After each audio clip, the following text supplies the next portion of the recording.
Nessa época de temporada de premiações do cinema norte-americano, vários filmes que estão concorrendo em categorias importantes acabam passando por um processo de serem escrutinados por vigilância online e vigilância na mídia, na imprensa norte-americana. Isso acaba vindo para o Brasil também, motivada por contra-campanha. E no caso de Eutônia, as duas polêmicas principais que têm sido veiculadas na mídia são, primeiro, que é um filme que não responde exatamente as perguntas que ele faz, e em segundo lugar, que é um filme que tenta ser cool, tenta ser engraçadinho, tenta ser moderno, e ao mesmo tempo está lidando com um tema sério, que é o tema de violência masculina contra a mulher. Mas será que essas acusações são justas?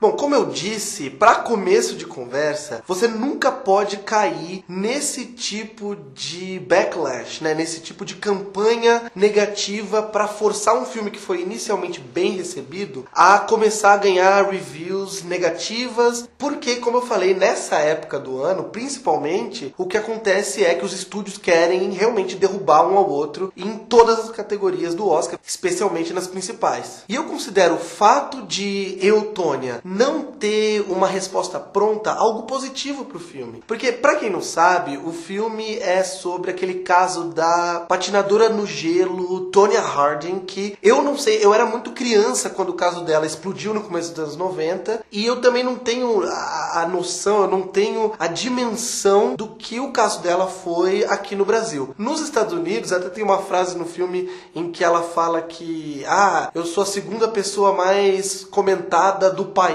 depois do presidente Bill Clinton. Então eu não sei se aquilo é um exagero ou não, mas parece que o caso foi um caso que realmente repercutiu nacionalmente de uma maneira muito intensa. E é realmente um caso, eu não vou explicar aqui o caso exatamente, porque você vai ver o filme, é um caso que realmente é difícil entender e é difícil de especular o que é verdade e o que não é. Porque basicamente é um caso sem provas e é um caso que depende de uma pessoa contra a outra. Então várias pessoas, cada uma com a sua versão, e o que o filme tenta é justamente fazer isso, e isso que eu acho fascinante. O filme dá voz, o filme dá opinião, o filme dá direito de resposta a todos os personagens. Uma estratégia muito legal que o diretor Craig Gillespie faz é fazer aquilo que o Woody Allen já fez muitas vezes, de usar o mockumentary, né, de usar a estrutura de documentário para um filme de ficção e colocar inclusive os atores interpretando os personagens já numa fase mais velha do que aquela da encenação que eles estão fazendo ali, para falar diante da câmera como se eles estivessem recordando e lembrando e dando a sua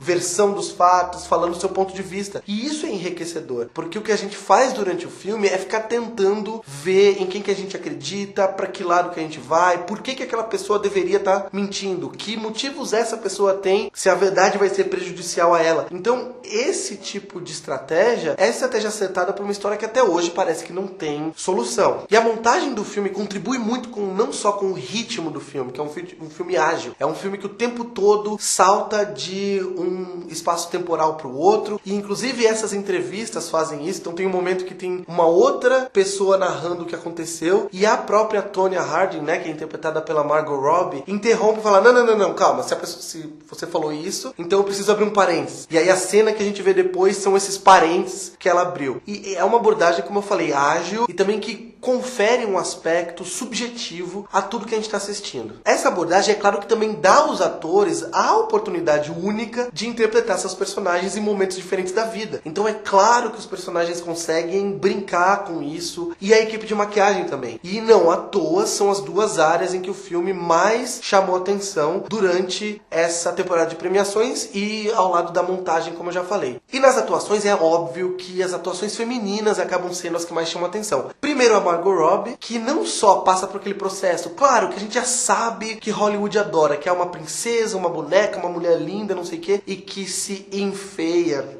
entre aspas, para viver um papel de mulher comum, de mulher até meio white trash, que é um termo que eu já usei muito aqui, que eu não gosto, mas que é comumente usado nos Estados Unidos para falar do branco pobre, de bairros distantes, que tem poucas oportunidades. Como também, como eu falei, ela consegue viver a personagem aos 20 e poucos anos, depois aos 40, e realmente você consegue ver que é a mesma pessoa, mas ao mesmo tempo não é. Que é o que acontece com a gente na vida, né? Essa transformação pela qual a gente passa, e no caso dela uma transformação para pior, né? Pelas frustrações que ela passou, pelas derrotas que ela passou, e a gente consegue ver isso na versão mais velha dela. Por outro lado, a Allison Janney, que tá aí sim, né? Ela tá varrendo todos os prêmios de atriz coadjuvante do ano, provavelmente vai ganhar o Oscar na categoria. Ela, por mais que você não veja uma diferença tão grande entre as duas versões que ela interpreta no filme, ela tá chamando a atenção, primeiro, porque é uma atuação espetacular e que é uma atuação que a gente gosta, né? No fundo, a gente tem um gosto por personagens maus, personagens que são completamente irredimíveis. Sabe aqueles personagens tipo o Anton Chigurh, do Javier Bardem em Onde os Fracos Não Têm Vez, ou então como o próprio J.K. Simmons no Whiplash. Então ela faz aquele personagem que é o demoninho, né? É uma mãe absolutamente odiável, é uma mãe que é responsável também, em boa parte, pelo fracasso da filha, pelos problemas emocionais e psicológicos da filha, e a gente se diverte, ela é divertida de ser tão odiosa, de ser tão repulsiva. E quanto a outra polêmica que o filme tem recebido, eu discordo completamente também que o filme suavize o fato da Tonya Harding ter um histórico de, como eu falei, de abuso, tanto em casa quanto no relacionamento dela com o cara que é vivido pelo Sebastian Stan.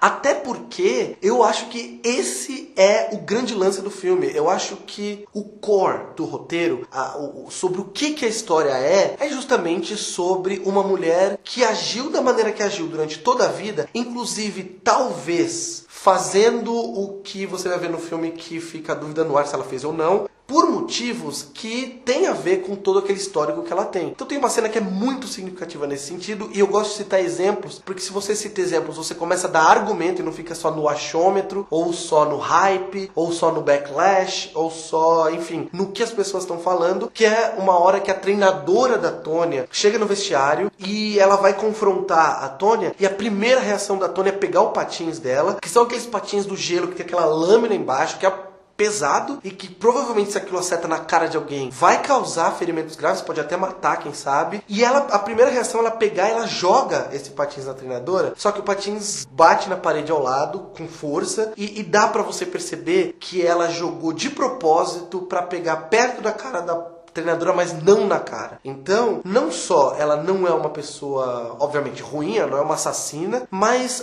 parece que a única maneira que essa mulher tem de reagir ao mundo ao seu redor é com brutalidade semelhante, ou pelo menos com parcial, ou pelo menos com uma brutalidade parcial da brutalidade, da violência, da agressividade que ela sempre recebeu do mundo. Então, eu realmente acredito que o I, Tonya funciona principalmente como um estudo de personagem sobre uma mulher acostumada à rejeição, acostumada à violência e que não sabe agir diante do mundo de outra maneira que não seja agredindo de volta. Eu quero também que você venha aqui comentar o que você achou sobre o filme, sobre essas duas polêmicas e também sobre o filme de maneira geral. Se você tem gostado dos vídeos aqui do canal, não se esquece de se inscrever aqui embaixo, de clicar no sininho que tem ali em cima para receber as notificações de vídeo novo. Curte esse vídeo, divulga para seus amigos, porque, como eu sempre falo, quanto mais você fizer isso, mais o canal cresce e mais eu consigo produzir conteúdo para vocês.